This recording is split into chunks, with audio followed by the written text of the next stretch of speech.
The grit of the rock face was a cruel sandpaper against her palms, scraping skin away with every upward pull. Wren Calloway's breath came in ragged, burning bursts, each one a small victory against the screaming protest of her muscles. The weight on her back was a living thing, a sack of precious, terrified life that shifted and whimpered with every precarious move. Inside the heavy canvas knapsack she had spent weeks secretly reinforcing with scavenged leather strips and double stitching, Thistle, her only family, whined softly. His warm body was a constant trembling reminder of what she stood to lose. Below them, the world she was escaping had shrunk to a patchwork of dusty browns and tired greens, a place ruled by straight lines and the cold geometry of control. The rooftops of the Hargrove Foundling Home were barely visible now, gray rectangles arranged in perfect suffocating order. Up here on the sheer face of the Whisperwind peaks in the dark heart of Appalachia, there was only the raw vertical truth of the mountain. The wind tried to pry her fingers from their holds, a mournful howl that spoke of long falls and splintered bone. She ignored it.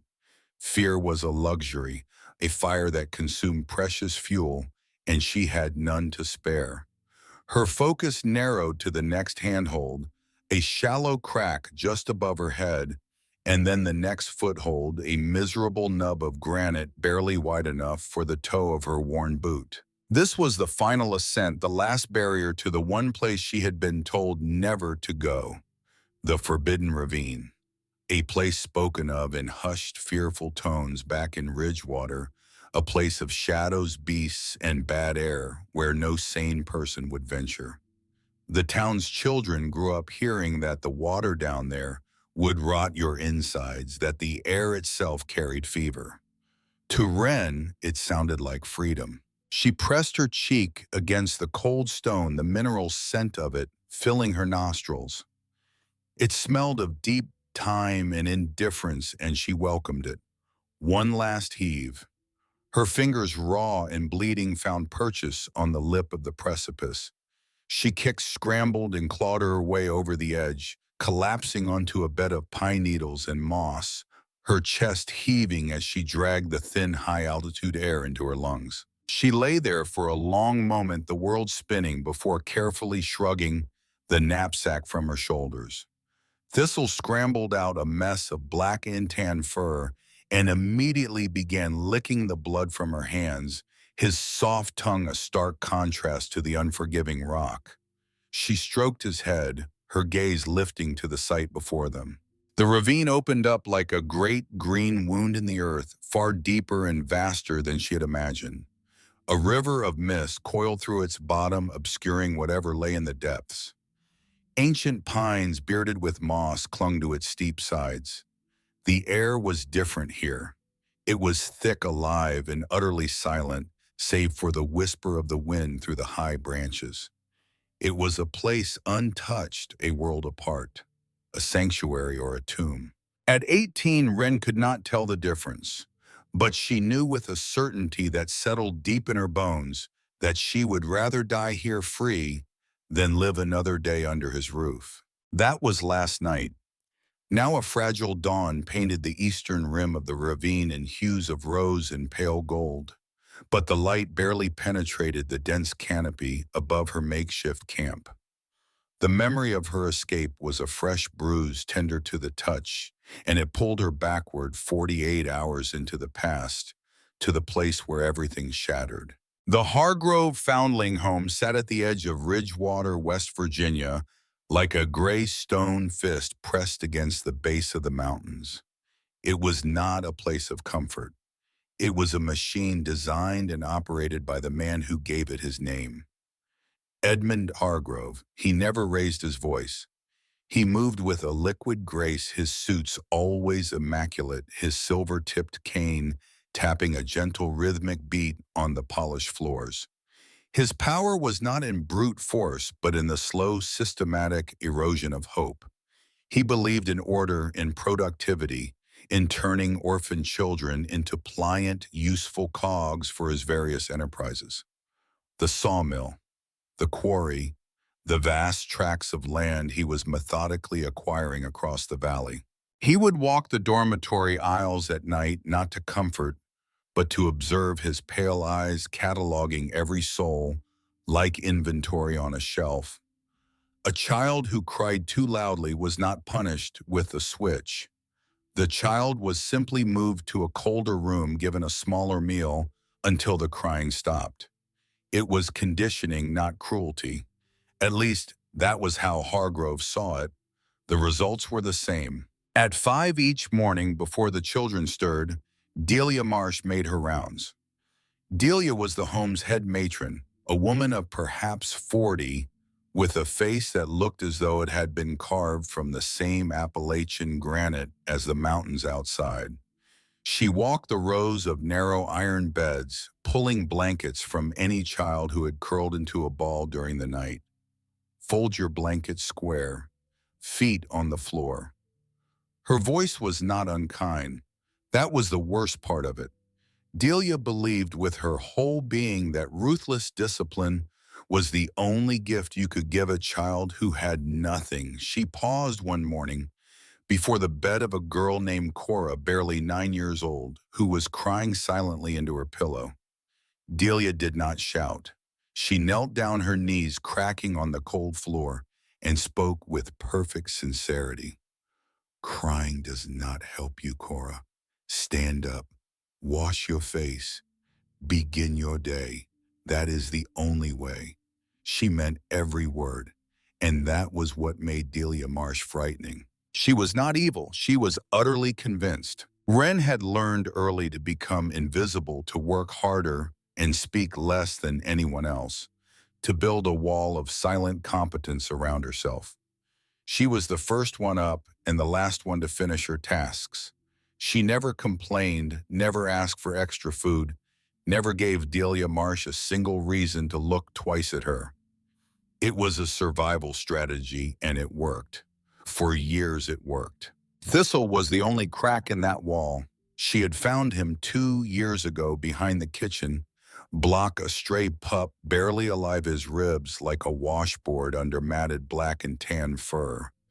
She had smuggled him scraps, nursed him back to health, hidden him in a crawl space beneath the woodshed that no one else knew about. He was her secret, her warmth in the cold nights, the one living thing in the Hargrove Foundling Home that saw her as more than a pair of hands. There was one other person who knew about Thistle. Tommy Braxton, 14 years old, had been at the home since he was 8. Tommy was the kind of boy who could not stop himself from helping people, which meant he was the kind of boy who was always in trouble. He helped Wren smuggle food to Thistle, kept watch when she slipped out to the woodshed at night, and never breathed a word to anyone. He looked up to Wren the way a younger brother looks up to an older sister, with a fierce, uncomplicated loyalty that she had done nothing to earn and everything to protect. The day it all shattered began with a simple act of kindness. Tommy had fallen in the yard and torn the knee of his only pair of trousers. Wren knew what that meant. Delia would see the tear at morning inspection. Tommy would be docked a meal and assigned extra labor at the quarry. So Wren stayed up past midnight, crouched in the dim light of the dormitory window, using a precious needle and thread she had scavenged from the sewing room to mend the tear. Her stitches were small, tight, nearly invisible. She was good with her hands. It was the one skill the home had given her that she did not resent. Delia Marsh saw the repaired garment at morning inspection. She did not see a torn knee that had been hidden. She saw stitching that was too fine and too fresh, done with the materials that had not been requisitioned. She ran her thumb along the seam, her eyes narrowing. Delia pulled Wren into the hallway before the other children were dismissed. This was not mercy. Delia wanted to handle it internally because Hargrove discovered that needle and thread had gone missing under her watch. Her own competence would be questioned. Return the needle and thread to the sewing room. Delia set her voice low. I will not report this if everything is back in its place by noon. Wren returned the supplies, but Delia was not finished. She looked at Wren with an expression that was half suspicion, half something that might have been respect. You are skilled with the needle, Calloway. Perhaps you should transfer to the sewing detail at the mill. I will arrange it. It was a reward in Delia's mind, a promotion of sorts. But Wren understood what it meant. The mill sewing detail was 14 hours a day, 6 days a week. There would be no time to slip away to the woodshed, no stolen minutes with Thistle. Wren said nothing. She did not say no. She simply stood there, silent, unmoving. Delia understood. Her eyes hardened. I am trying to help you, Calloway. But the needle and thread reached Hargrove's attention by another route entirely. One of the younger children, too small to understand the consequences, mentioned the late-night mending to an older boy who mentioned it to Delia's assistant, who mentioned it to Hargrove during his morning briefing. And Hargrove, with his instinct for pulling threads, began asking questions. The questions led not to the needle, but to the crawl space beneath the woodshed. They led to Thistle. Hargrove summoned Wren to his office.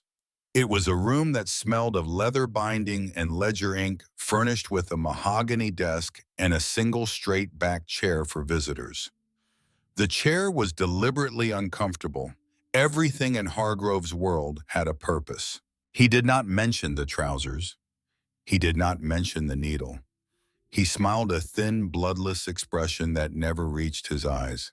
It has come to my attention, he began, his voice smooth as polished riverstone, that you are harboring an animal, a drain on resources, unhygienic, an element of chaos in an orderly system. He saw the flicker of panic in her eyes, and his smile widened just a fraction. I am a reasonable man, Wren. I admire initiative. But loyalty must be to the collective, not to a sentimental attachment. The dog will be removed by noon. Consider it a lesson in practicality. He dismissed her with a wave of his hand. There was no appeal, no negotiation. To him, Thistle was an errant number on a balance sheet, and the balance was in the red. The look in his eyes held no anger, only a chilling, detached sense of correctness. He was not just taking her dog. He was teaching her that love was a liability. Wren walked out of the office on legs that felt like water. Delia was standing in the hallway. She had heard everything through the thin wall. She did not look triumphant. There was something in her expression that Wren could not immediately name, a flicker of discomfort quickly suppressed. Delia had tried to handle this quietly. She had failed. Hargrove's machine had ground forward regardless. I will inspect the crawl space behind the woodshed at 11, Delia said. Her voice was flat, procedural. But she had told Wren the exact time. She had given her a window, however narrow. Whether it was a threat or a warning, Wren could not be sure. She had less than 5 hours. Wren found Tommy behind the kitchen block, crouched in the narrow alley between the stone wall and the firewood stack. She told him she was leaving. She told him not to get involved. Tommy's reaction was immediate and fierce. He would create a diversion. He would make noise in the boys' dormitory, draw Delia away from the back of the building. Wren refused. If you get caught, Hargrove will send you to the quarry for a month. Tommy looked at her, his eyes far too serious for a 14-year-old. You are the only person in this place who treats me like a human being. Let me do this. The argument was brief and painful. Wren did not want to owe anyone. She did not want to be the reason another person suffered. But Tommy was immovable and time was draining away. She relented, but she made him promise.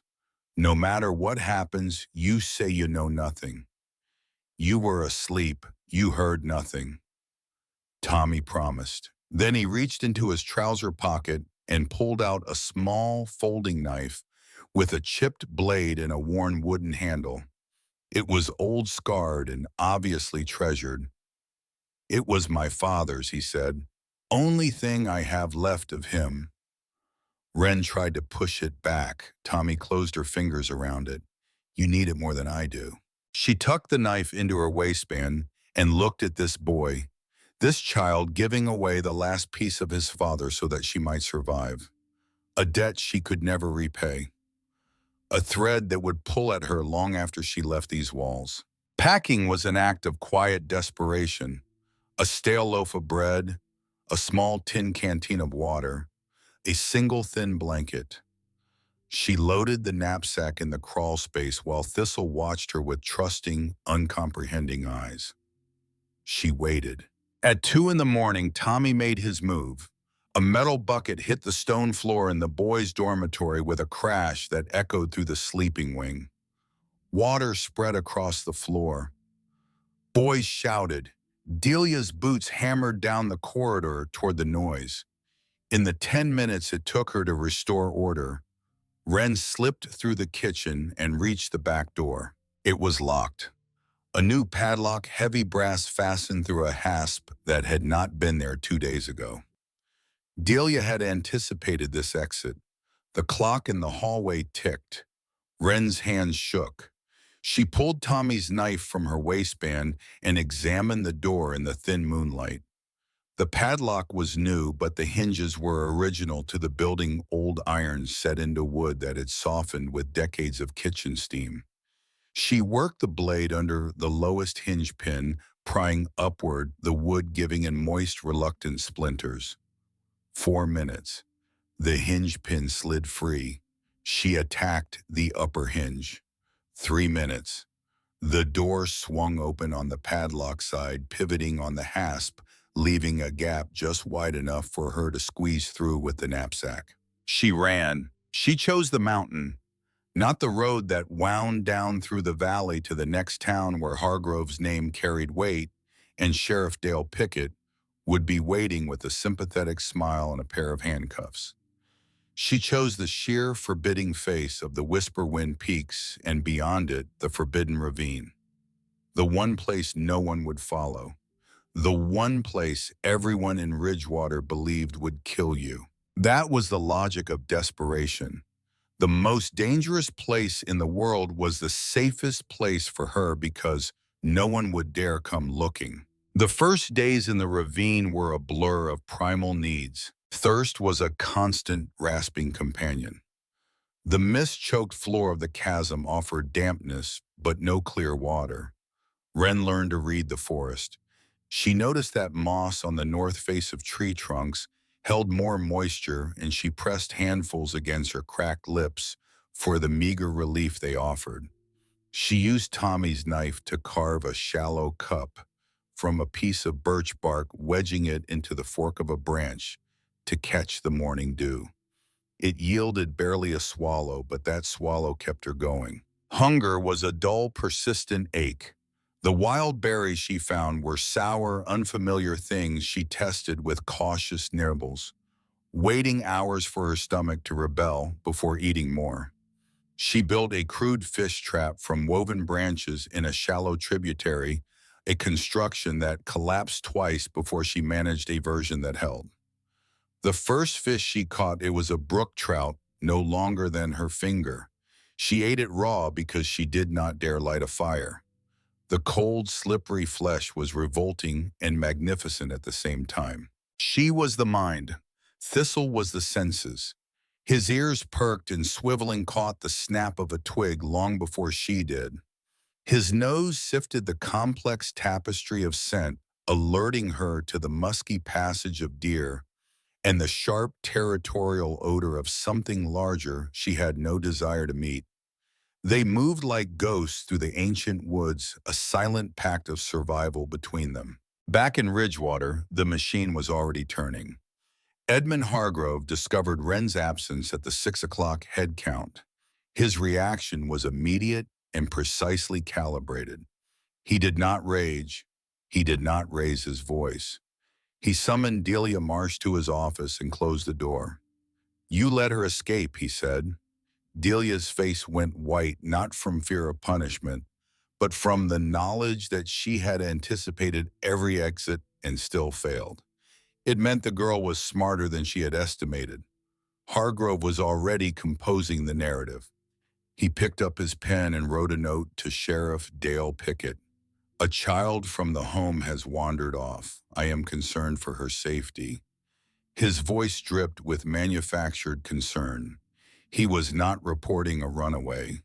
He was reporting a lost child transforming a pursuit into a rescue in the eyes of anyone who might ask questions. Sheriff Pickett arrived within the hour. He was a man of about 50, heavy in the middle with the permanent squint of someone who had spent his life looking the other way. He received a monthly supplement from Hargrove, delivered in a plain envelope, in exchange for keeping the peace in a town where the peace was defined by one man. Pickett was not evil. He was tired and compliant a man who had traded his conscience for the comfort of a steady income and the fiction that he was doing his job.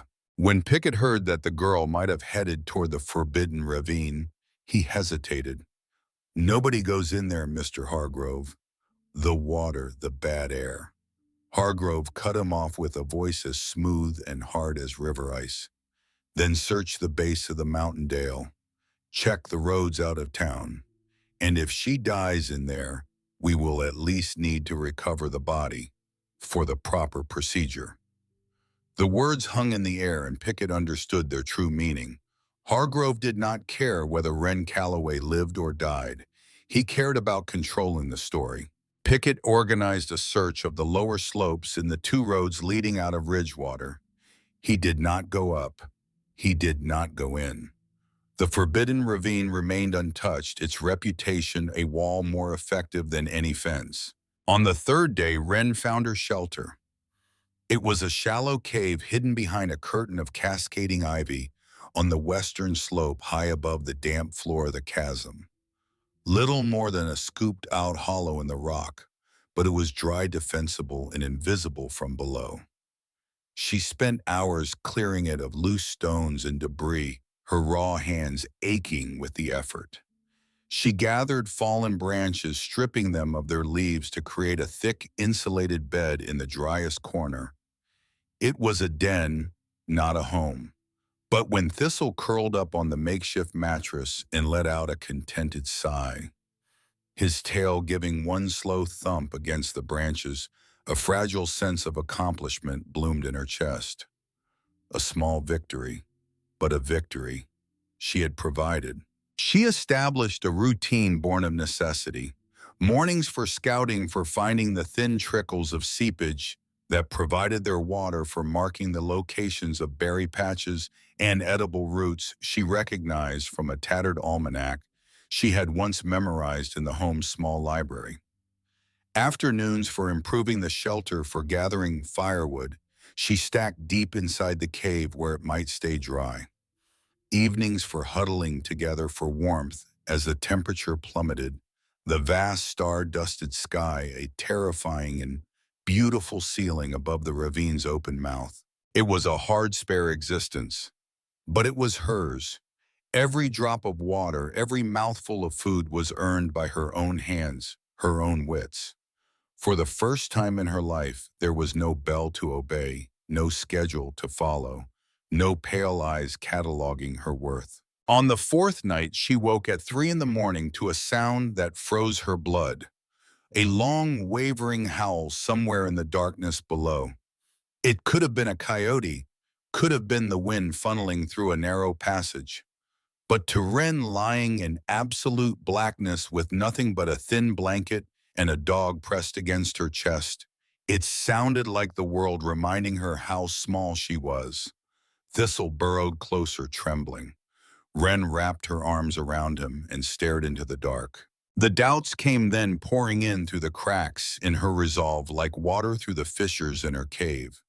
She had dragged Tommy into this. If Hargrove suspected his involvement, the boy would pay.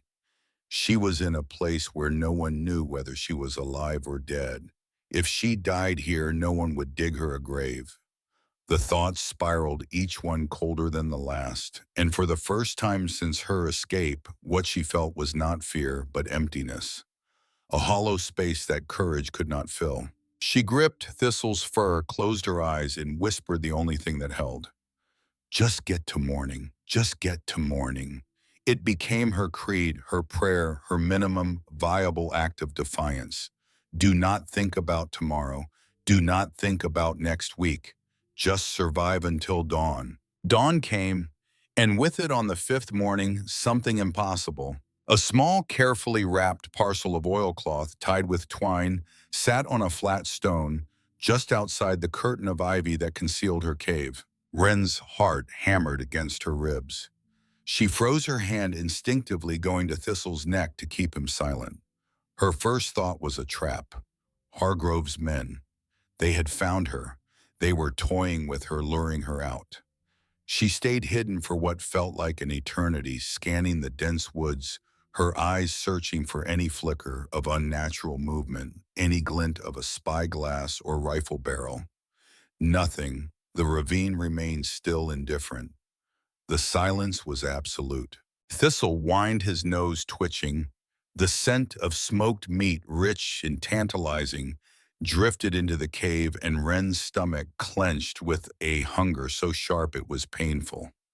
Slowly, cautiously, she crept forward. She used a long stick to poke at the package, half expecting it to trigger a snare. When nothing happened, she nudged it closer, her movements furtive as a fox. Her fingers trembled as she untied the twine. Inside were 3 thick strips of dried venison and a small bundle of pungent, broad-leafed herbs she recognized as a fever reducer. It was a gift of life. But from whom? The placement was precise, close enough to her cave to be found, but not so close as to reveal her exact hiding spot. Whoever left it had been watching her. They knew she was here. They had seen her struggle and done nothing for days before acting. The thought sent a fresh wave of fear through her, but it was different this time, mingled with confusion. Hargrove's men would not leave gifts. They would come with nets and ropes. This was something else entirely. Far above, on a high ledge overlooking the western slope, an old man lowered his brass spyglass and let out a breath he seemed to have been holding for 30 years. Silas Cobb's knuckles were white where he gripped the worn metal. He had seen the girl and her dog days ago, a flash of movement where none should be. He had watched her struggle, her fierce, fumbling determination, and it had opened a wound he thought had scarred over long ago. He knew who she was running from. Everyone who lived in the shadow of the Whisperwind peaks knew of Edmund Hargrove and his cold charity. Silas also knew why the ravine was forbidden, because he was the reason. 30 years ago, he had been a prospector working these mountains. He had known the truth about the water, about the spring, about the lie Hargrove built his empire on. And he had said nothing. He had been afraid. He had watched a powerful man twist reality and turn a good place into a forbidden one. And he had kept his mouth shut and retreated into the ravine like a hermit, letting his silence become its own kind of prison. He was too old now, too broken to fight Hargrove head on. But he could leave a parcel of food. He could offer a small, anonymous measure of aid. It was a coward's penance. He knew that. But watching the girl find the parcel, watching her terror give way to cautious hope, he felt the stone of guilt in his chest grow a fraction lighter for the first time in 3 decades. Wren sat in the back of the cave that evening, her spine against the cold rock, a strip of venison in her hand. She tore off a piece and gave it to Thistle, who swallowed it in a single gulp, his tail beating the ground. She put the second piece in her own mouth. The flavor hit her tongue like a thunderclap. Salt and smoke, and the deep, rich taste of real food after days of nothing but sour berries and tasteless roots. It was the most delicious thing she had ever eaten. She chewed slowly, savoring it, and waited for the emotion she expected. Gratitude. relief, tears maybe. Instead, what rose in her chest was anger. It caught her off guard, hot and irrational. Who was this person? Why had they watched her nearly starve for days before helping, and what would they want in return? In Wren's experience, nothing came free. Every kindness at the Hargrove home had a price. Extra bread meant extra work. A warm word from Hargrove meant he wanted something. She had never received a gift that was not also a leash. She ate the venison with the wary focus of someone who had never learned to accept help without bracing for the quito. She saved the remaining 2 strips, wrapping them carefully, rationing this impossible kindness as though it might be the last she would ever receive. Outside, the ravine settled into its ancient silence. Somewhere above, a man she had never met sat by a small fire in a crude hut, staring into the flames, rehearsing a confession he had been too afraid to speak for 30 years. And somewhere below, beyond the mountains, a town slept under the comfortable weight of a lie, unaware that the girl they had already forgotten was alive and angry and learning to survive in the one place she had been told would kill her. The man appeared without warning on the 7th morning, stepping through a wall of ferns as though he had materialized from the forest itself. Wren was crouched at the mouth of her cave, using a flat piece of shale to scrape the fibrous skin from a wild root she had dug up at dawn. Thistle saw the stranger before she did. The dog's entire body went rigid, his ears flattening, and a low growl built in his chest, a sound she had never heard from him before, resonant and ancient and full of teeth. Wren shot to her feet. The piece of shale was in her right hand, its edge thin enough to cut, and she held it the way a person holds the last thing standing between them and the end. 20 feet away, a man stood perfectly still. He was perhaps 35, lean and weathered, wearing a canvas field jacket and heavy boots, caked with the reddish mud of the upper slopes. A leather satchel hung from one shoulder, and under his arm he carried a rolled bundle that looked like Surveyor's charts. His face was a landscape of exhaustion. The deep lines around his eye carved not by age but by something heavier. He was staring at Wren with his hands raised, palms forward, fingers spread, and on his face was an expression that had nothing to do with the professional calculation of a man on company business. Caleb Dunn had come to the ravine to measure water. That was his job. He charted tributaries, calculated flow rates, and recorded the data on maps that would eventually sit on Edmund Hargrove's mahogany desk. He was efficient, thorough, and very good at not thinking about what his measurements were being used for. It was a skill he had perfected in the 18 months since the fever took everything from him. His daughter Lily, 7 years old, who used to sit on his shoulders while he worked. His dog, a brindle hound named Captain, who slept at the foot of Lily's bed. Both gone in the same week, carried off by a sickness that swept through the lower town like a scythe through standing wheat. Bad water, the doctor had said. Contaminated upstream. Caleb had buried them side by side in the town cemetery, the small grave and the smaller one next to it, and then he had done the only thing he knew how to do. He went back to work. He needed the money. Hargrove was the only man hiring. And so Caleb Dunn spent his days measuring water for the man whose indifference had poisoned it. Now he stood in front of a girl who was holding a piece of rock like a weapon, and behind her a dog was showing every tooth it had, and what Caleb saw was not a wild fugitive, but a mirror, the protective stance over the animal, the fierce cornered terror in her eyes, the rawness of her knuckles split and scabbed from climbing. He had seen that look before. He had worn it himself standing in the cemetery with a shovel in his hands, and it had broken something in him that had never quite healed. "I will not hurt you," he said.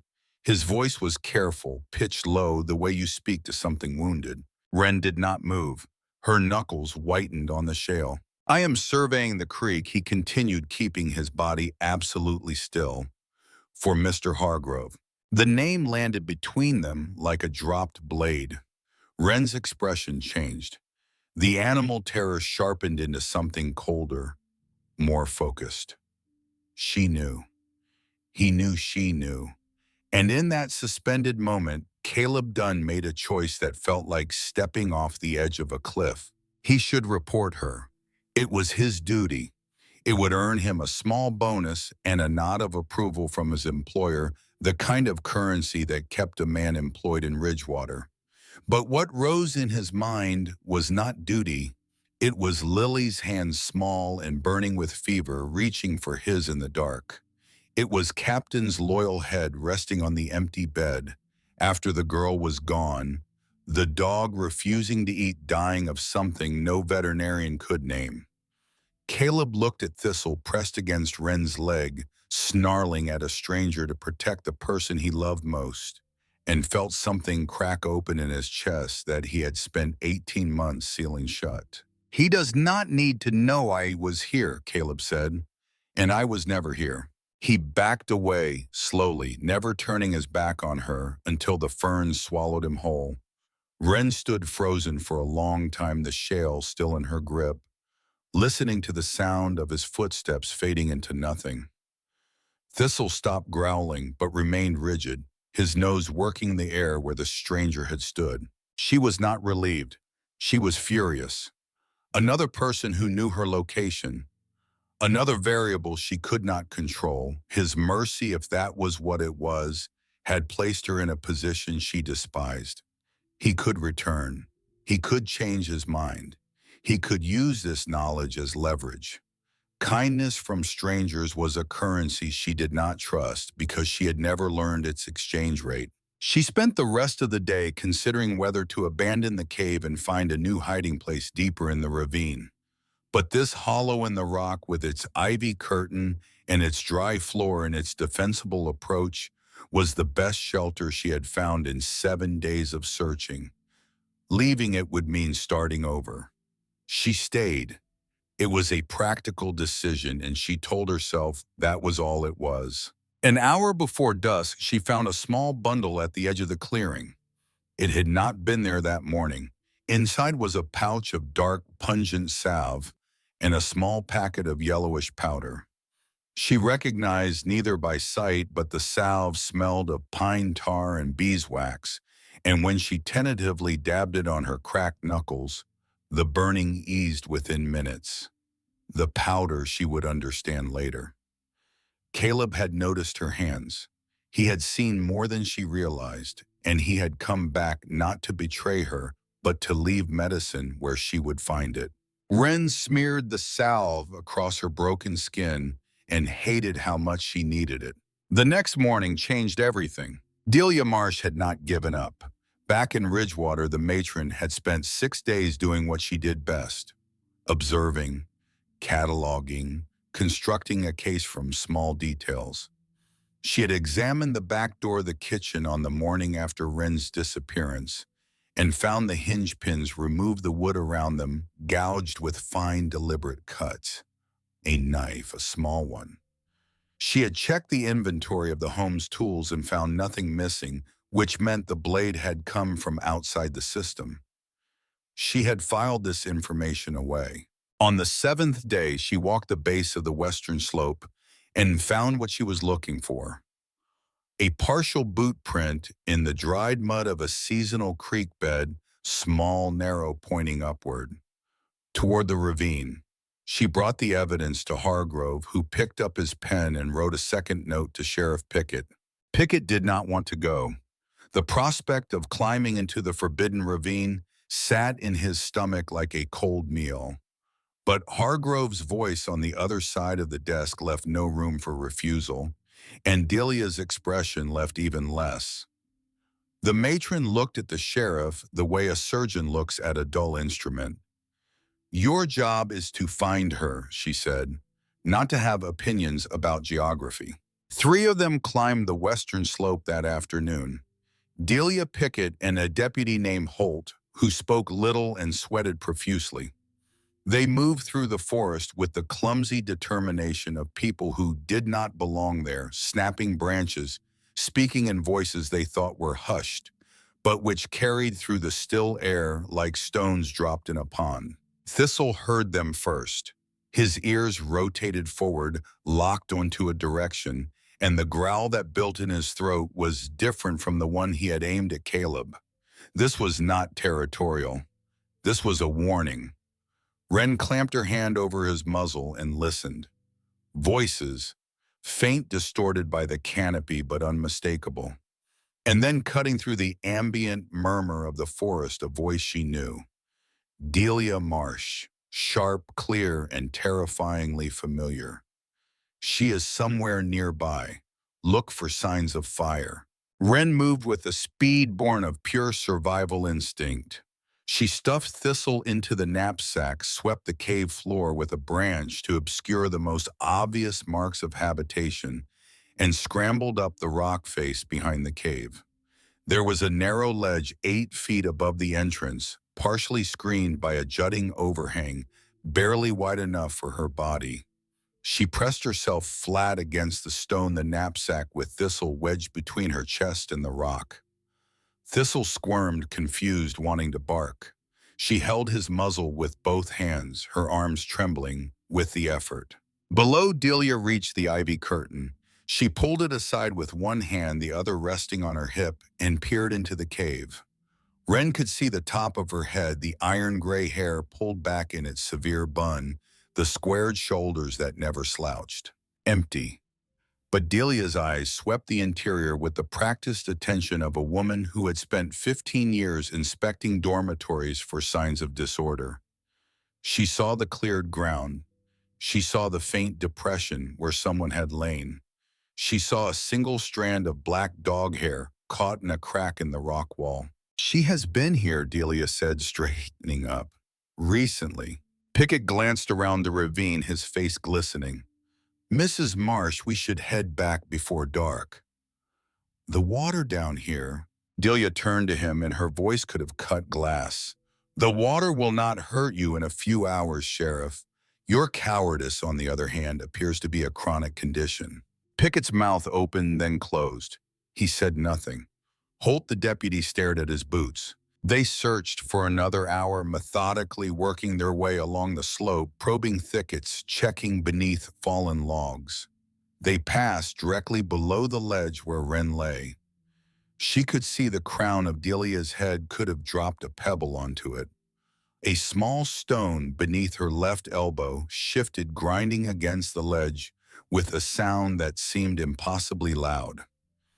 If it fell, Delia would look up. Wren pressed her weight onto the stone, pinning it with her elbow, and stopped breathing. Her lungs burned. Her vision swam. Delia paused, tilted her head as though listening, then looked up. But she looked to the left, 10 feet from where Wren lay scanning a section of bare rock face. She saw nothing. Darkness comes early in a deep ravine, the walls cutting off the sun long before true sunset.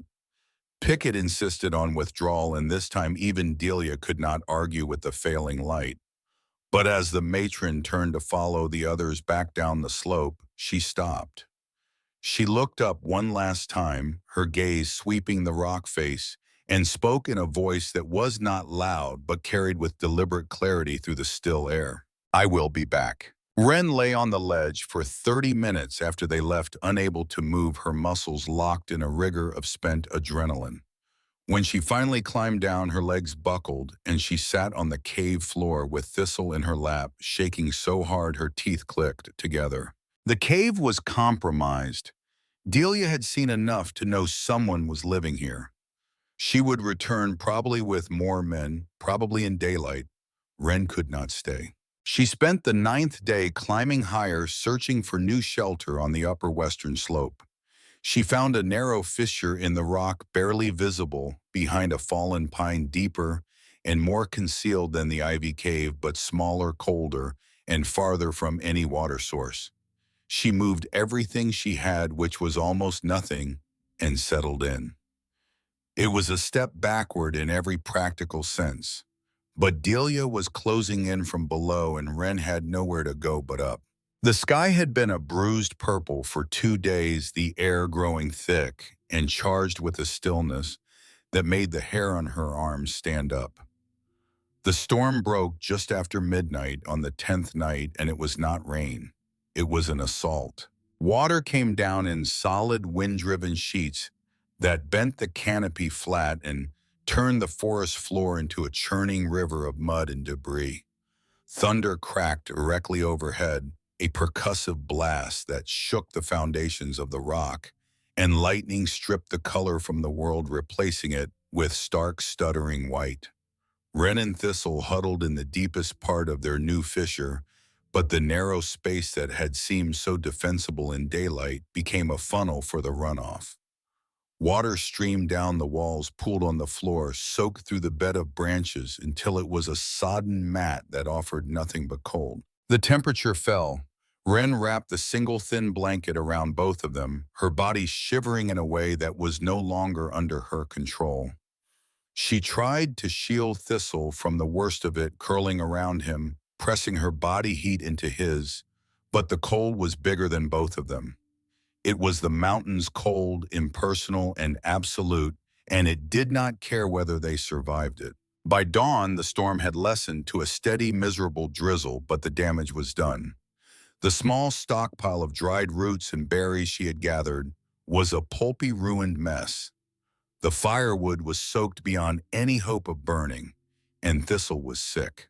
He had begun shivering violently during the night, a shivering that had nothing to do with cold and everything to do with something going wrong inside him.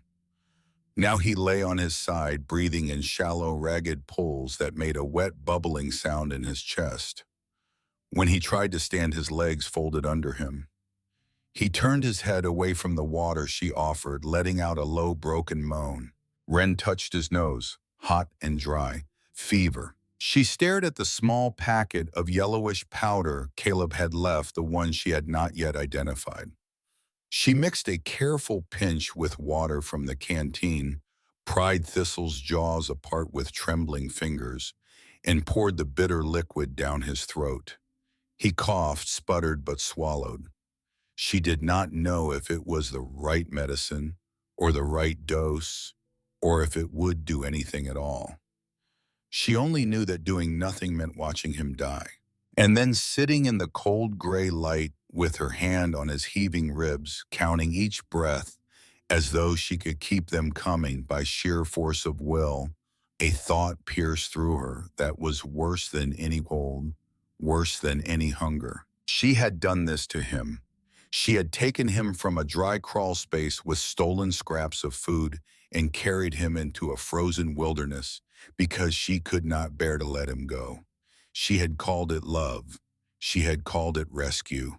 But Thistle was dying in a stone crack on a mountainside, soaked and fevered and refusing water, and she was the one who had brought him here. The question burned through her like the lightning that had torn the sky apart hours before. Had she saved him, or had she killed him? The thought was a blade, and it cut deeper than anything Hargrove had ever done to her.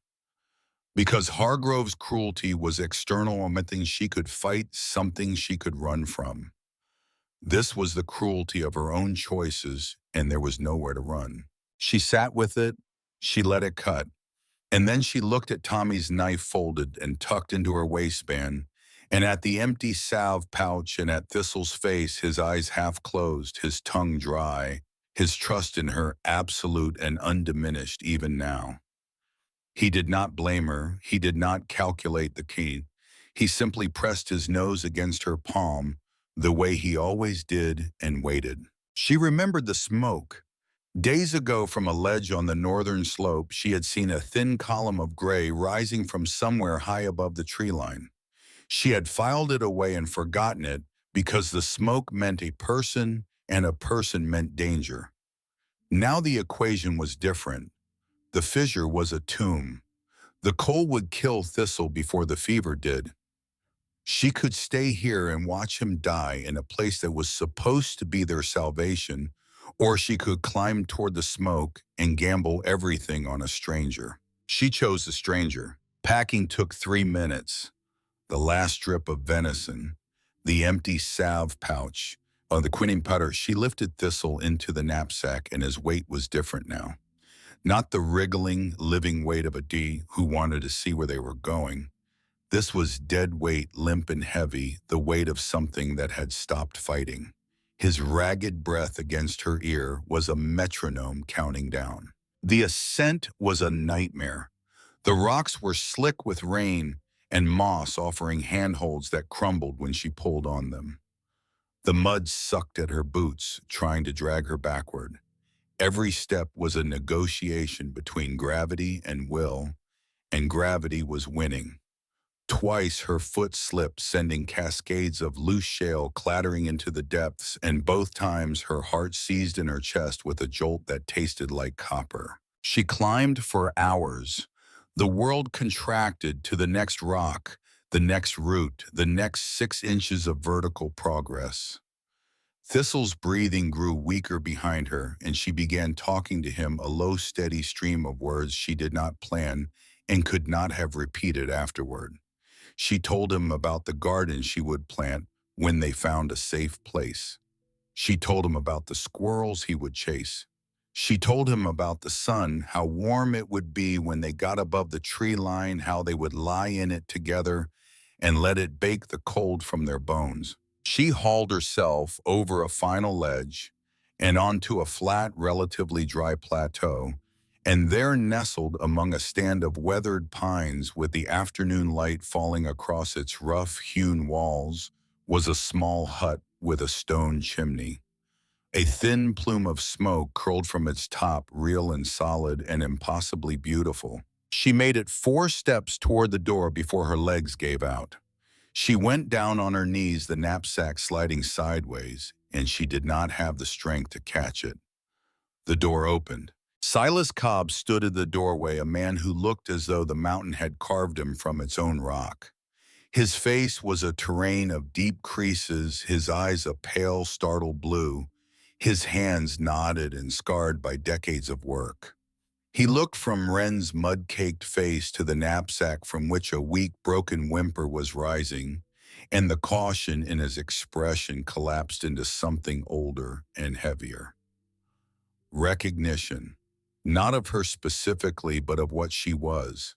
A person at the end of their rope carrying something they loved more than themselves. "Get him inside," he rasped, his voice rough from years of talking to no one. He helped her carry Thistle into the single room. It was warm and dry, smelling of wood smoke and pine resin, cluttered with the accumulated solitude of a man who had lived alone for 3 decades. Silas laid the dog on a worn bearskin rug near the hearth and examined him with surprising gentleness, his gnarled fingers probing for injury, his ear pressed against the small rib cage. "Lungs are full," he said, "bad fever." He moved with sudden decisiveness, fetching blankets, grinding dried herbs with a stone mortar, and pestle brewing a pungent tea over the fire. He showed Wren how to dribble the warm liquid into Thistle's mouth, tilting his head just enough to let it trickle down without choking him. They worked side by side in the firelit room, 2 strangers operating on instinct and necessity, and for a stretch of time that might have been minutes or hours, neither spoke. When Thistle finally settled into a shallow, medicated sleep, his breathing still labored but steadier than before, Wren looked at the old man across the table. He was pouring 2 cups of something dark and bitter from a battered kettle. She did not take the cup he offered. She said what she had been holding since the moment she saw the oilcloth parcel on the stone outside her cave. "You left the food," she said. Not a question. Silas nodded. "You watched me for days. You saw me struggle. You could have helped sooner. Why did you wait?" The old man set the kettle down. He did not look at her. He stared into the fire with the expression of a man watching something burn that had burned a long time ago. "Because I was afraid," he said. "I have been afraid for 30 years. She waited. The fire popped and settled. Silas did not elaborate, but Wren understood in the way that one damaged person recognizes the damage in another that this man's fear was not about her. It was about something much older, something that had been festering in this mountain long before she was born. Late that afternoon, with the storm's aftermath still dripping from every branch and the ravine shrouded in low gray mist, Caleb Dunn appeared at Silas's door. He was soaked through his field jacket, dark with water, his face drawn with the haggard look of a man who had been searching for hours. He had gone back to the ivy cave after the storm and found it empty. He had followed the trail of disturbed rock and broken branches up the western slope, driven by a dread he could not explain to himself, until the smoke from Silas's chimney led him to the plateau. His relief when he saw Wren was physical. His shoulders dropped. The rigid line of his jaw softened. He carried a heavy pack filled with provisions he had taken from his own supplies. Wren watched Caleb and Silas take the measure of each other across the small room. Silas gripped a knife. Caleb raised his open hands. Each knew who the other was. Silas had heard of the surveyor Hargrove hired, the quiet man who mapped the ravine's water. Caleb had heard the old stories about the prospector who went into the Forbidden Ravine and never came out. The tension in the room was a living thing, coiled and waiting. "He helped me," Wren said, looking at Silas. "Like you did." It was the first time she had spoken on someone else's behalf since leaving the home. She did not realize what it meant. But Silas lowered the knife and Caleb sat down, and the three of them gathered around the rough wooden table with the fire between them and the rain on the roof above. Silas spoke first. "Hargrove is building a dam on the Red Creek Fork upstream, the one that feeds the town." Caleb nodded, his face grim. "That is why he sent me in here. He is not just mapping tributaries. He is looking for a new water source to sell back to the very people he is cutting off. This ravine spring is pure year-round, and he wants to own it." "He told everyone this place was poison," Silas said. His voice had changed. The hesitance was gone, replaced by something raw and unfinished, like a wound that had been bandaged but never cleaned. 30 years ago, there was a rock slide. Muddied the spring for one season. One man got sick. Hargrove used it. He bought the surrounding land for pennies and declared the whole ravine off-limits for the public good. I was a prospector then. I knew the water was clean. But I said nothing. I was afraid of him. Caleb unrolled his surveyor's charts on the table, laying the falsified version beside his own corrected copy. The discrepancies were stark. On the official map, the spring was marked as a minor seasonal trickle. On Caleb's true map, it was a robust year-round source feeding 3 tributaries. "He had me alter the flow readings," Caleb said. "And this," he pointed to a section high on the map, "is where the new dam is nearly finished. Once the gates close, the town creek will drop to a mud channel within a week. He has a town meeting scheduled in 3 days. He is going to present himself as the savior, offering to pipe in clean water from his newly discovered mountain source. At a price, of course." Wren listened to all of it. The pieces assembled themselves in her mind with a clarity that felt almost physical. The home, the children, the mill, the quarry, the land acquisitions. They were all parts of the same machine, and the machine ran on one fuel: control. Hargrove did not just control a few dozen orphans. He controlled the water. He controlled the story. He controlled the fear that kept an entire town compliant. "He is holding the whole town hostage," she said. Her voice was quiet, but it landed in the room like a stone in still water. "He needs them to believe his story about this place," she continued, looking from Silas to Caleb. "We have to show them the truth." Silas produced a locked chest from beneath his cot.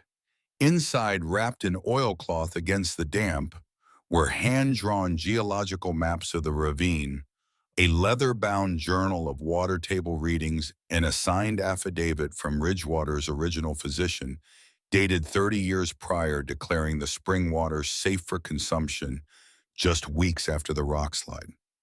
It was proof that the lie had been a lie from the beginning. The plan assembled itself around the table in the firelight. Silas would speak first at the town meeting, breaking 3 decades of silence. Caleb would follow, presenting both sets of maps. And Wren would be the living evidence, the girl who had drunk the poisoned water and survived. The girl whose existence was a direct contradiction to the lie Hargrove had built his empire upon. 2 days of preparation followed. Silas rehearsed his testimony by the fire, his voice cracking and strengthening like a muscle learning to bear weight after a long illness. Caleb organized his charts with the precision of a man who understood that data alone would not be enough. But that data was where you started, and Wren cared for Thistle. The dog's fever broke on the second morning. He lifted his head. He accepted water. By the afternoon, he was eating small pieces of the salted pork Caleb had brought, his tail producing a weak but unmistakable thump against the floorboards. Each spoonful of broth she fed him felt like an act of defiance against everything Hargrove represented. The man had tried to teach her that love was a liability. Here in this hut on this mountain, she was proving him wrong, one mouthful at a time. But Caleb brought troubling news along with the provisions. Pickett had posted notices in town describing Wren. Female 18 years old, brown hair, may be accompanied by a dog. If she walked into that town hall, the sheriff could arrest her before she opened her mouth. Caleb proposed a staggered entrance. He would go first, present the maps, while the crowd was still absorbing Silas's testimony, and Wren would enter only after the mood in the room had shifted enough to make an arrest politically dangerous. Wren shook her head. If I do not walk in with you, he will pick us off one by one. That is what he does. He isolates before he punishes. We go in together or we do not go at all. It was the first time she had spoken with the authority of someone who understood the enemy, not from maps and data, but from years of living inside his machine. Caleb and Silas exchanged a glance and neither argued. On the morning of the third day, Thistle stood on all 4 legs.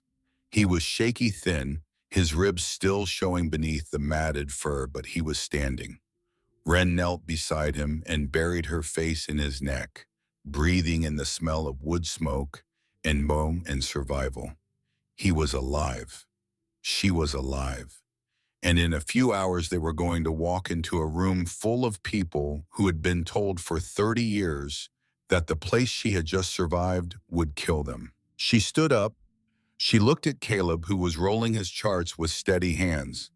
She looked at Silas, who was buttoning a clean shirt that smelled of cedar and mothballs, the shirt of a man preparing to face the world after hiding from it for 3 decades. She looked down at Thistle, who looked back up at her with bright, trusting eyes, ready to follow her into whatever came next. 3 outcasts. A girl the system had discarded, a man hollowed out by grief, and an old hermit dragging 30 years of cowardice behind him like a chain. They had no money, no influence, no standing in the community they were about to challenge. They had a set of old maps, a stack of Surveyor's charts, and the stubborn, irrational conviction that the truth was worth more than safety. And standing between them and that truth was the most powerful man in Ridgewater, backed by a sheriff who owed him everything, a matron who had already tracked Wren to the ravine, and 30 years of a lie so deeply embedded in the town's identity that it had become indistinguishable from fact. Wren tucked Tommy's knife into her waistband, not because she expected to use it, but because it reminded her that someone had once given her the last thing he had. She owed that boy a debt she could only repay by walking into that hall and telling the truth. They started down the mountain. The town hall of Ridgewater was a white clapboard building at the head of Main Street, its paint peeling in long vertical strips, its windows clouded with age. It had served as a church, a courthouse, and a polling station over its 80-year life, and it had the weary, load-bearing look of a structure that had held too many of the town's burdens for too long. On this evening, every seat was taken and people stood 3 deep along the walls. The air inside was thick with the smell of damp wool and kerosene from the lamps that hung at intervals along the ceiling beams. Faces filled the room. Farmers, mill workers, shopkeepers, the wives and mothers and grandmothers of a community that had been watching its creek shrink for 6 weeks and did not understand why. Edmund Hargrove stood at the front of the hall beside a large easel draped in canvas. He wore a charcoal suit pressed and spotless, and his silver-tipped cane rested against the podium beside him like a scepter awaiting its king. He surveyed the crowd with the patient calm of a man who had orchestrated every element of the evening, from the wording of the notices posted around town to the arrangement of the chairs. He had even ensured that the children from the Foundling Home were seated in the back 2 rows, scrubbed and silent, a visual testament to his generosity. He began speaking, and his voice filled the room the way water fills a vessel, completely and without visible effort. He spoke of the drought. He spoke of the dwindling creek, the hardship that lay ahead for families and businesses. He painted a portrait of shared crisis with the skill of a man who understood that fear, properly cultivated, was the most fertile soil for gratitude. He told them he had spent months studying the problem, consulting experts, investing his own resources. He told them he had found a solution. "But I come to you tonight not with problems," he said, his tone shifting to something warmer, almost paternal. "I come with a solution, a project I have personally funded for the health and prosperity of every family in this valley. And I want to assure you that the children of the Foundling Home, our most vulnerable citizens, will be the first to receive clean water under this plan." A murmur of relief passed through the hall. Several people in the front rows nodded. A woman near the center aisle whispered, "Thank God." Hargrove's assistant stepped to the easel and removed the canvas with a practiced flourish, revealing a large, professionally rendered map showing a network of pipes leading from the mountains to the town's reservoir. It looked official, inevitable, and generous. Hargrove allowed the applause to build his expression, a careful study and humble satisfaction. Near the back of the room, Sheriff Dale Pickett stood with his arms folded across his chest, positioned between the main entrance and the side door. His deputy Holt was stationed at the opposite wall. Hargrove had given Pickett a single instruction before the meeting. "If the girl shows up, take her out before she speaks. Do not make a scene." Pickett had nodded the way he always nodded, and now he stood in his position and tried not to think about what he was doing or why. The front doors opened. The last light of the day poured through the entrance, and in that spill of amber and shadow stood 3 figures. Wren was in the center, wearing a simple cotton dress that Silas had retrieved from a cedar chest in his hut, a dress that had belonged to his late wife and still carried the faint scent of lavender and thyme. Her hair was brushed, her face clean, and she looked nothing like the wild creature Delia Marsh had described to the town. She looked like what she was, a young woman who had walked through fire and arrived on the other side with her spine straight and her eyes clear. To her left stood Caleb Dunn, pale but steady, a rolled set of charts under his arm. To her right, Silas Cobb, his hand trembling against the doorframe, his weathered face set in the expression of a man who has finally decided to stop running. And at Wren's feet, thin but upright, his black and tan coat still dull from illness, but his eyes bright and alert, stood Thistle. A collective intake of breath moved through the hall. People turned in their seats. Whispers crackled from row to row. Someone in the middle said, "Is that the Calloway girl?" Someone else said, "I thought she was dead." Hargrove's composure held, but something shifted behind his eyes, a recalculation so rapid it was almost invisible. He recovered in less than a second. An interruption, he said, his voice carrying over the murmur. I see a troubled young woman from the home. She is clearly not well, and I would ask that we show her the compassion she... Pickett moved. He stepped away from the wall and walked toward Wren, his hand going to the handcuffs on his belt. His face was a mask of professional obligation, stretched over a foundation of acute discomfort. Miss Calloway, you need to come with me. Caleb stepped between them. He did not raise his voice. He did not posture. He simply occupied the space between the sheriff and the girl his surveyor's charts held loosely at his side and spoke with the factual precision of a man accustomed to measurements. She is 18 years old, Pickett. She left the home of her own accord. She is a legal adult. There is no warrant. There is no charge. You have no authority to detain her. Pickett stopped. His eyes moved to Hargrove at the front of the room seeking instruction. The hall was silent now, every face turned toward the confrontation in the center aisle. Hargrove understood with the speed of a man who had navigated power for decades that having Pickett drag a young woman out of a public meeting in front of 200 witnesses would be a catastrophic mistake. He made a small, almost imperceptible gesture with his hand. Stand down. Let her speak, Hargrove said, and his voice carried a magnanimity so perfectly pitched that several people in the audience nodded approvingly. Let us give a frightened child the chance to be heard. We are a compassionate community. He was certain she posed no threat. She was an orphan with no credentials, no standing, no allies. Against 30 years of established truth and his own unimpeachable reputation, what could she possibly say? Silas Cobb walked to the front of the hall. His boots made a heavy, deliberate sound on the wooden floor, each step audible in the silence. He turned to face the room, and Wren could see his hands shaking at his sides. But his voice, when it came, did not shake. It cracked like old timber, splitting along the grain, but it held. My name is Silas Cobb. Some of you remember me. Most of you think I am dead or crazy or both. I have lived in the Forbidden Ravine for 30 years, and I am standing here tonight because I should have stood here 3 decades ago. He told them everything: the rock slide, the single season of muddy water, the one man who fell ill with a stomach complaint that resolved in a week.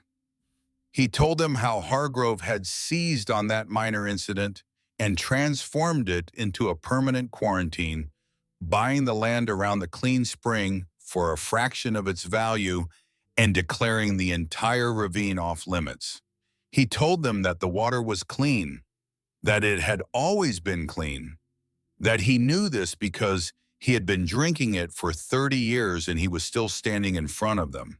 He produced the physician's affidavit from inside his coat, holding it up so the front rows could see the signature and the date. Dr. Howard Penn, 30 years ago this spring, water tested and declared fit for human consumption. From his other pocket, he pulled a folded, yellowed newspaper clipping. It was a notice published in the Ridgewater Gazette, in which Hargrove had announced the ravine's closure. The language was careful, civic-minded, full of references to public health and community safety. Silas read it aloud, and then he looked at Hargrove, and his voice dropped to a register that carried the weight of 3 decades of silence. Every word of this notice is a lie, and I know it is a lie because, I was there. I tested the water myself. I had the tools, and I had the knowledge, and I had the results. And I said nothing because I was afraid of you. The room stirred, not with conviction, not yet, but with the uneasy restlessness of people whose certainty has developed its first crack.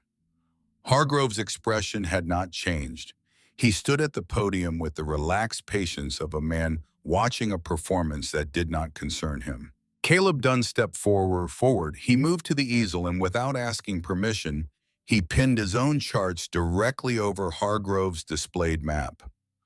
The contrast was immediate and visible even from the back rows. Hargrove's map showed the mountain spring as a thin seasonal line, barely a trickle.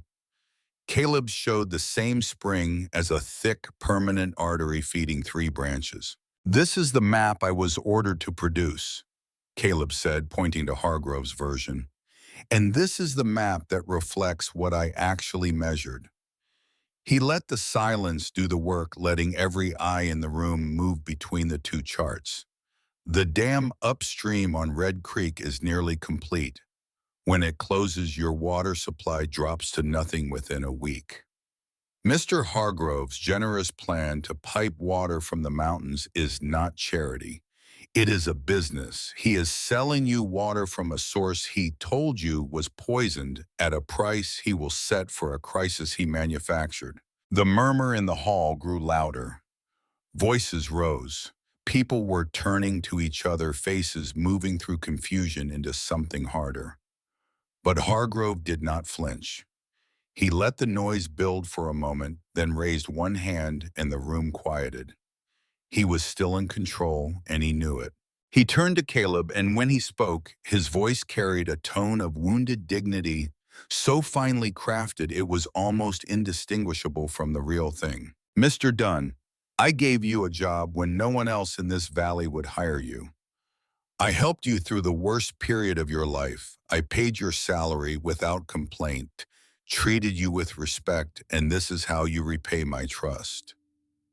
He shook his head slowly, performing sorrow.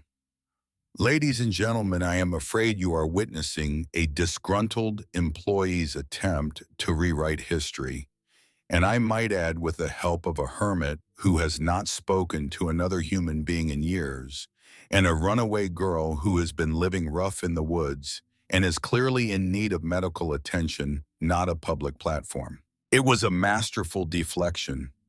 He had not addressed the maps. He had not addressed the affidavit. He had attacked the credibility of the messengers, and Wren could feel the room wavering. She could see the doubt settling back into people's faces. They wanted to believe Hargrove. It was easier. It was safer. He had been the solid ground under their feet for as long as most of them could remember, and solid ground is the last thing people want to question. Caleb's face had gone pale. The blow had landed because it contained truth. Hargrove had hired him. Hargrove had paid him through his grief. And Caleb had accepted the money and done the work and looked the other way for 18 months. Wren saw him falter, saw the words stall in his throat, and she felt the momentum of the room beginning to slide. Then Caleb spoke, and his voice was not loud, but it traveled to every corner of the hall because it carried something that Hargrove's voice never had. It carried cost. "You paid my salary, that is true, but you also killed my daughter." The hall went absolutely still. "The water that poisoned the lower town came from your quarry upstream. Dr. Penn told you. You had the same report. And instead of warning people, you used the crisis to build an empire. Lily was 7 years old. She died in my arms. So yes, Mr. Hargrove, you gave me a job. And I have spent 18 months hating myself for taking it." The silence that followed was not the silence of a room waiting for the next speaker. It was the silence of a room rearranging itself, shifting its weight from one foundation to another. People were looking at Caleb differently now. They were looking at Hargrove differently. But the old certainty dies hard, and Wren could see Hargrove preparing his next response, the gears turning behind his calm exterior. He would find a way to reframe this. He always did. "You are the proof," Wren said. She had not planned to speak at that moment. The words came from the same place that had told her to climb the mountain, to choose the ravine, to keep going when everything in her wanted to stop.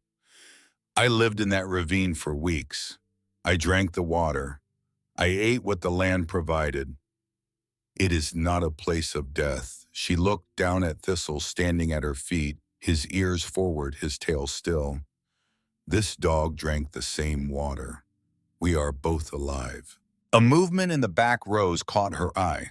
A small figure was standing up among the children from the foundling home, pushing past the larger boys who tried to pull him back down. Tommy Braxton. He had walked to the meeting alone, slipping out through the same kitchen door.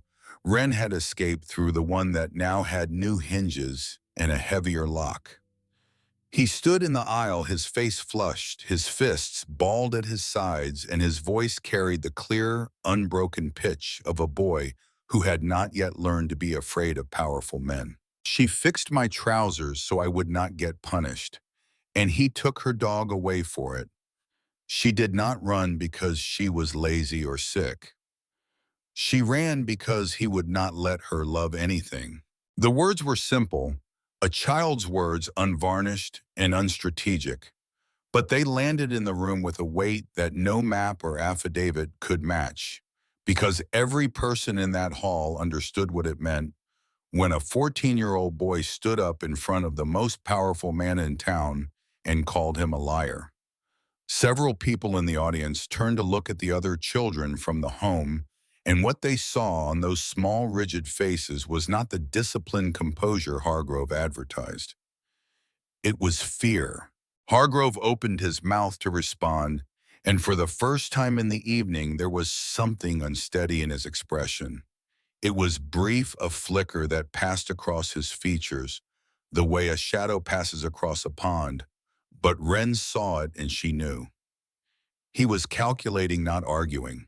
He was looking for the angle, the lever, the phrase that would turn the room back in his direction. He never found it. Margaret Hargrove rose from her seat in the front row.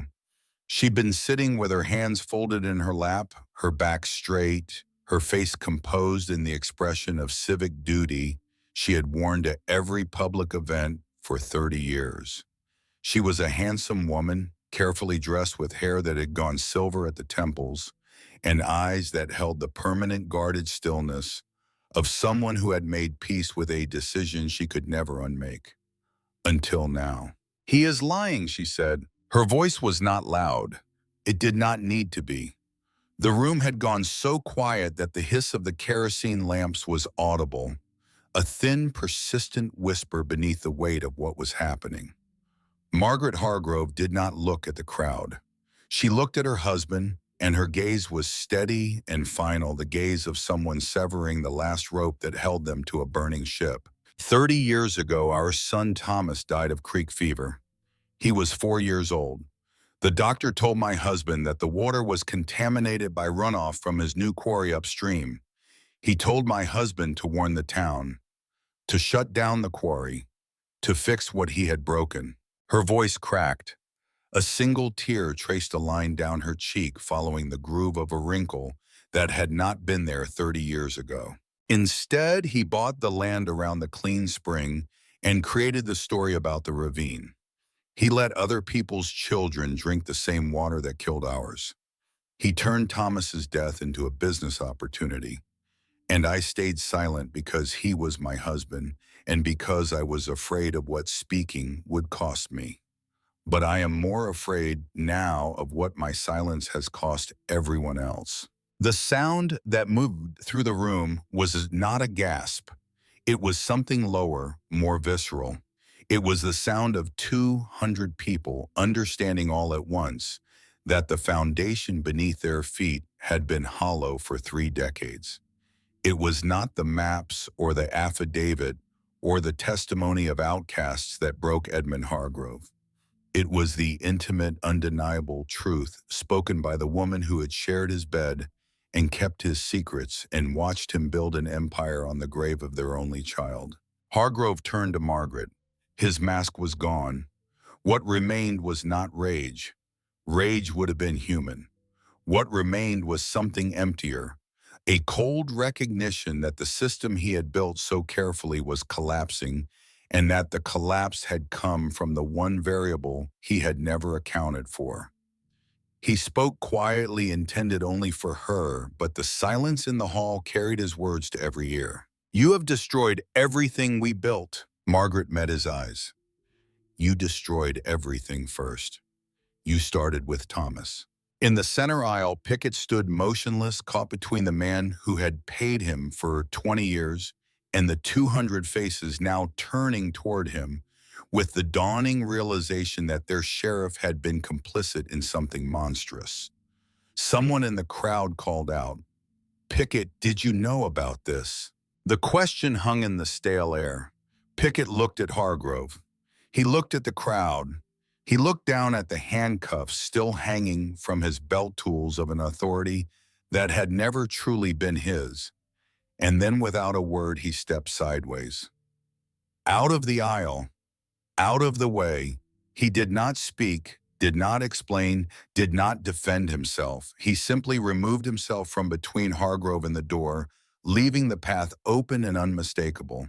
It was the smallest possible act of defiance, and it was enough. The last pillar of Hargrove's authority had stepped aside.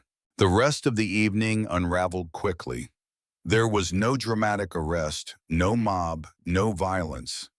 There were raised voices and hard questions, and the messy, painful process of a community tearing open a wound it had carried for 30 years. Hargrove stood at the podium for a while longer, but the room had stopped listening to him, and eventually he stopped speaking. He picked up his cane, buttoned his coat, and walked out through the side door with the rigid posture of a man holding himself together by pure force of will. No one stopped him. No one followed. He did not face a court or a jail cell. His wealth and connections provided a shield against such tidy conclusions. Instead, he vanished within the week, leaving his grand house empty and dark on the hill above Ridgewater. His assets were liquidated quietly by attorneys from the capital.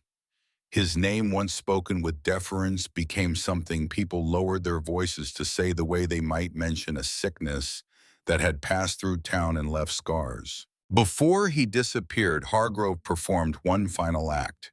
He burned the ledgers of the Foundling Home.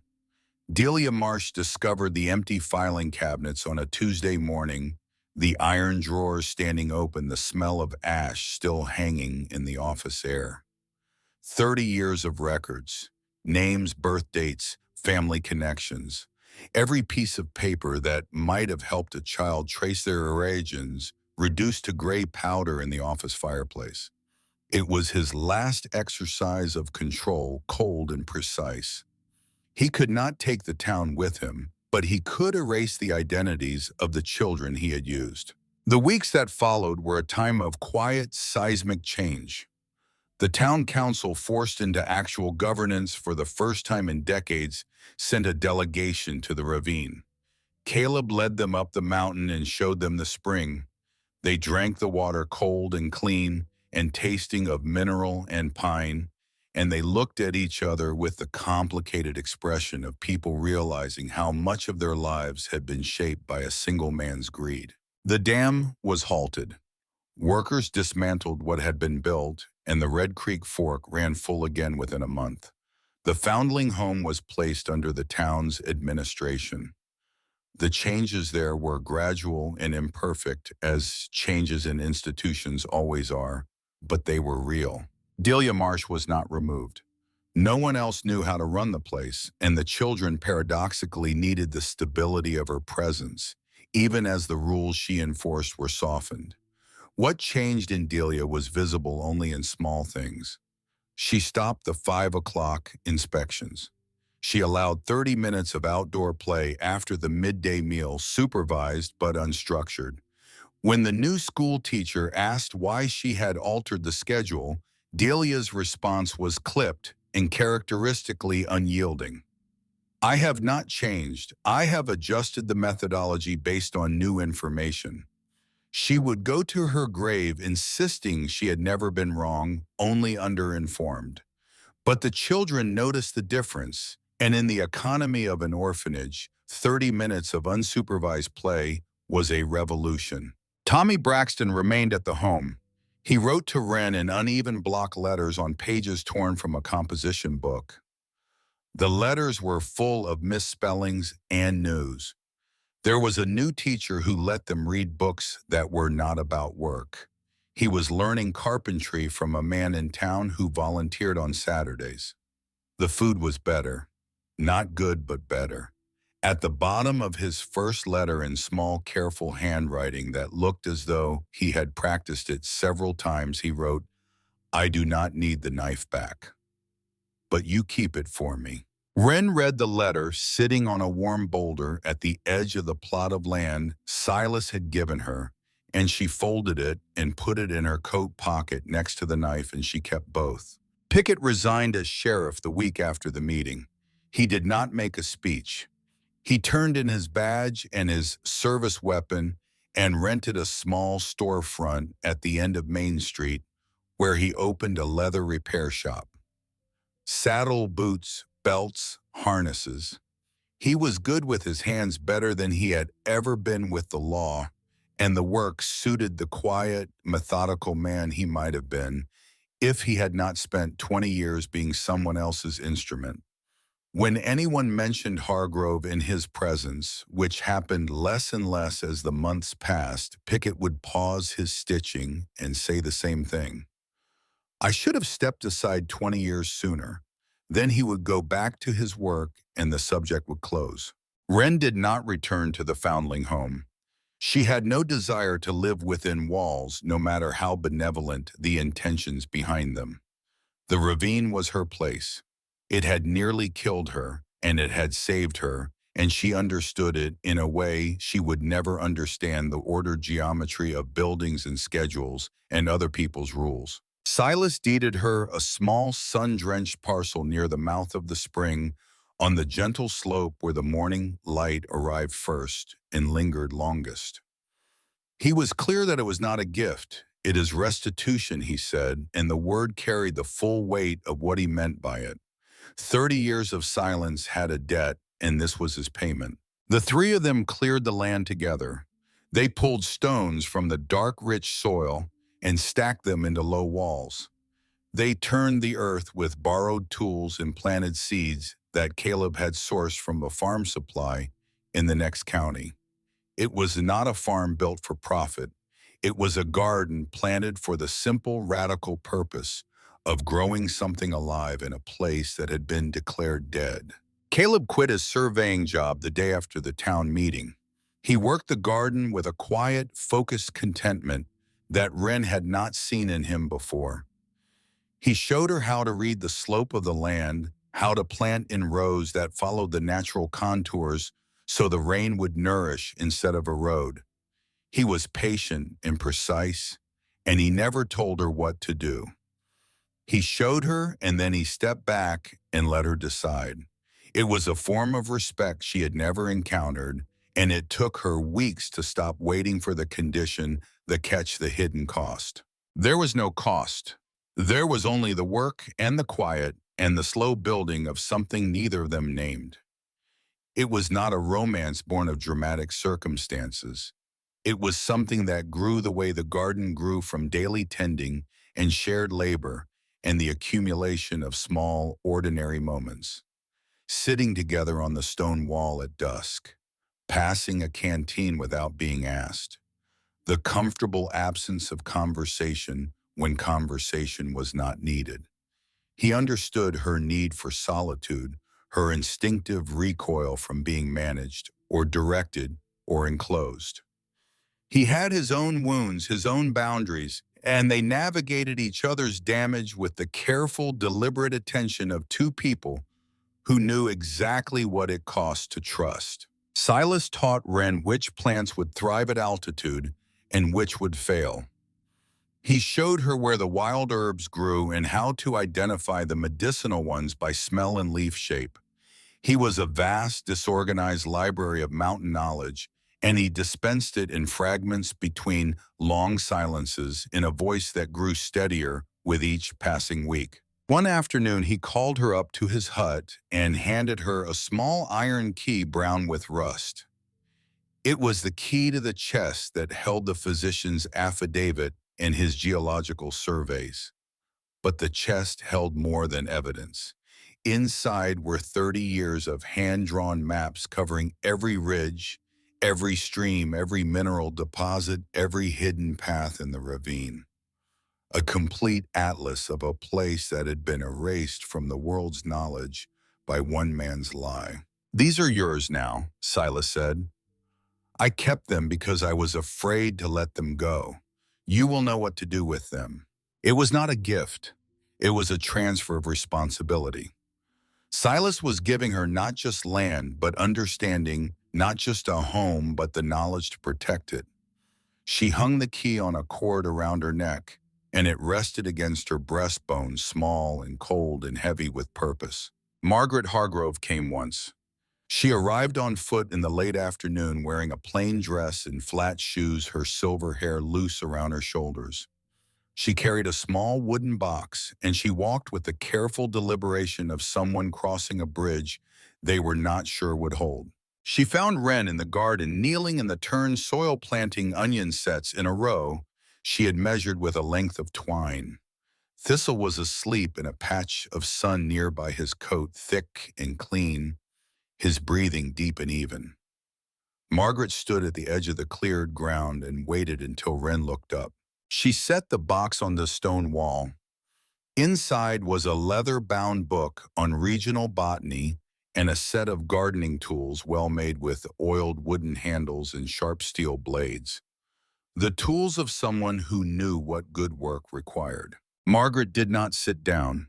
She did not stay long, but she stood in the afternoon light with her hands at her sides and spoke the words she had carried to this mountain. "He took my son's life and turned it into a lie," she said.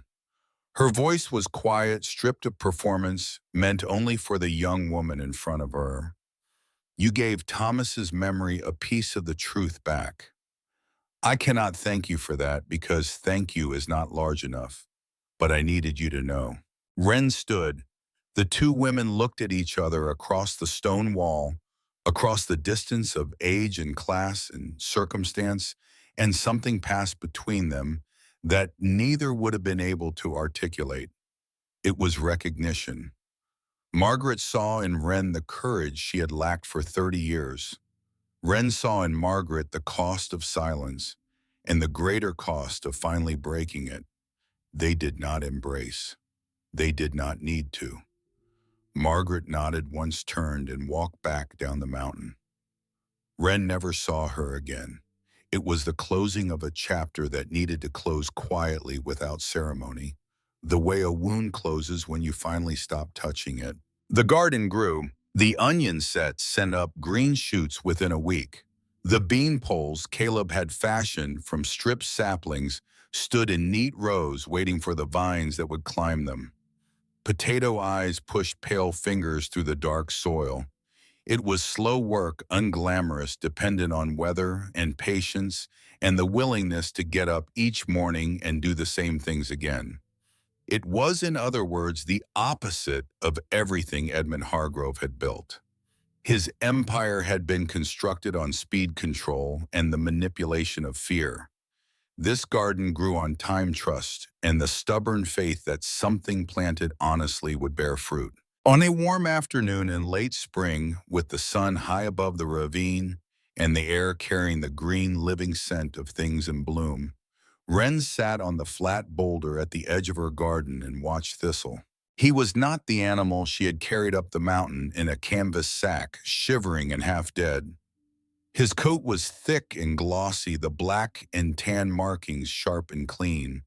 His body was lean-muscled, built by months of running the mountain trails.